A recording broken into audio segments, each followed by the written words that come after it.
Netanyahu provocó una catástrofe y debe retirarse del cargo. ¿Cómo ha podido ocurrir esto?, nos preguntábamos unos a otros, vecinos en pijama reunidos de repente en la escalera no del todo segura de nuestro edificio de departamentos en Jerusalén. Acababa de sonar la primera sirena antiaérea de la nueva guerra. Era temprano en una mañana festiva, no había oído ninguna noticia.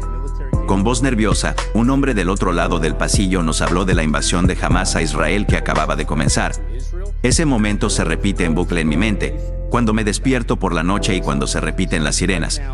Desde entonces, ha pasado un siglo y nada de tiempo. Las noticias llegan en piezas irregulares que la mente no puede terminar de encajar.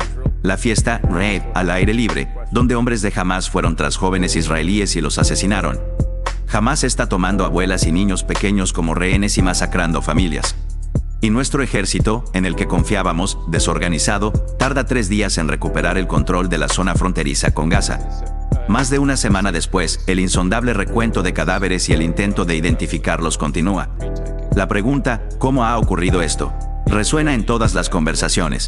La respuesta por reflejo es que Hamás es bárbaro y que se opone no a la ocupación, sino a nuestra propia existencia aquí. Esto es cierto e insuficiente. Para un israelí, el verdadero meollo de la cuestión es, ¿quién ha permitido que esto ocurra? A pesar de la agonía, a causa de ella, debemos exigir una rendición de cuentas nacional para explicar por qué fue posible el desastre militar. La arrogancia y la complacencia y, sobre todo, los delirios del primer ministro Benjamín Netanyahu y su gobierno. Netanyahu ha sido primer ministro durante 13 de los últimos 14 años. Mientras que el jefe del Servicio de Seguridad Shin Bet y el comandante de inteligencia militar han asumido públicamente su responsabilidad, el primer ministro no lo ha hecho ni por equivocación. Pero si el ejército y el país no estaban preparados para la invasión de Hamás, como es evidente, no hay otro lugar más importante en el que se deban aceptar responsabilidades. El gobierno más reciente de Netanyahu llegó al poder hace poco más de 9 meses. Es el más extremista que ha dirigido, porque solo los partidos extremos estaban dispuestos a unirse a una coalición con un primer ministro procesado por corrupción. Su propio Likud se ha convertido en un partido de lacayos, los políticos experimentados que lo han criticado lo abandonaron. La agenda del gobierno, lo que parece ser prácticamente su única preocupación, ha estado canalizando dinero a escuelas ultraortodoxas que apoyan el asentamiento en Cisjordania y, sobre todo, impulsando cambios radicales en el sistema judicial que protegerían a Netanyahu y el control que tiene la derecha sobre el poder. La atención del ministro de Finanzas, Bezalel Smotrich, un político de extrema derecha conocido por sus opiniones abiertamente racistas, está dividida entre 2 trabajos. Ocupa uno de los puestos más exigentes del gobierno, pero también supervisa los asentamientos desde el Ministerio de Defensa. El Gabinete de Seguridad, encargado de dirigir al ejército, se ha reunido solo de manera esporádica. Se dice que, en julio, el jefe del Estado Mayor, el general Herzi Halevi, no consiguió reunirse con Netanyahu.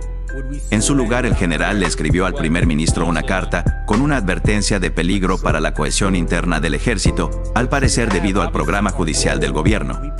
Pero tanto si estaba distraído por su juicio y la inmensa oposición pública a sus planes como si confiaba demasiado en la ventaja de Israel sobre sus enemigos, es evidente que Netanyahu no prestó mucha atención a la seguridad este año.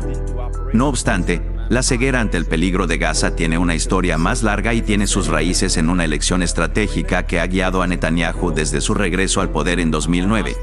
Ocupó el cargo por primera vez de 1996 a 1999. Casi 2 años antes, Hamás se hizo con el control de la Franja de Gaza, dividiendo en 2 el naciente sistema político palestino. El presidente de la Autoridad Palestina, Mahmoud Abbas, y su movimiento Fatah conservaron su poder limitado en zonas autónomas de Cisjordania. Aunque Abbas nunca ha llegado a un acuerdo de 2 estados con Israel, siempre ha favorecido ese resultado.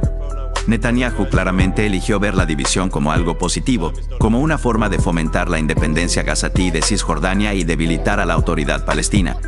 En 2019, por ejemplo, explicó por qué permitió que el régimen de Hamás en Gaza fuera apuntalado con dinero en efectivo de Qatar en lugar de que dependiera de un cordón umbilical financiero con Cisjordania. Les dijo a legisladores del Likud que quien esté en contra de un Estado palestino debería estar a favor de la financiación qatarí, según parafraseó una fuente que estuvo presente. Dado el rechazo de Hamás a la existencia de Israel y la falta de una voz palestina unificada, parecía imposible llegar a un acuerdo de 2 estados, lo cual le permitía a Israel seguir gobernando Cisjordania, como claramente lo prefiere Netanyahu. Ese punto de vista se comparte de manera generalizada en la derecha israelí. En una entrevista de 2015, Smotrich argumentó que los atentados terroristas palestinos de entonces eran en su mayoría aislados y atmosféricos, es decir, teatro político, más no un peligro estratégico. La verdadera amenaza, señaló, estaba en el frente diplomático de Abbas. Para Israel, concluyó, la autoridad palestina es una carga y Hamás es un activo. Por eso, a pesar de las rondas regulares de combates entre Israel y Gaza, Netanyahu permitió que Hamás siguiera afianzando su dominio. La reconquista de Gaza, insisto, nunca fue una opción práctica ni moral, y la capacidad de Israel para impulsar la reunificación palestina tenía sus límites. Pero bajo el mandato de Netanyahu, el país eludió las oportunidades de hacerlo cuando Hamás estaba aislado y débil. Al parecer, devolver Gaza a la autoridad palestina nunca formó parte de la agenda del primer ministro. Hamás era el enemigo y, en un extraño giro, un aliado contra la amenaza de la diplomacia, la solución de dos estados y la paz. Resulta que esa política dependía de un exceso de confianza y autoengaño. Exigía creer que jamás había sido disuadida de una gran ofensiva por los combates anteriores y que estaba más interesada en mejorar las condiciones en Gaza. Al parecer, esas convenientes opiniones se filtraron desde los dirigentes políticos hasta los mandos militares. Al parecer, esa autocomplacencia hizo posible mover a algunas de las fuerzas de la zona alrededor de Gaza a Cisjordania con el fin de proteger a los colonos, lo cual dejó a las comunidades fronterizas menos protegidas cuando llegó el ataque.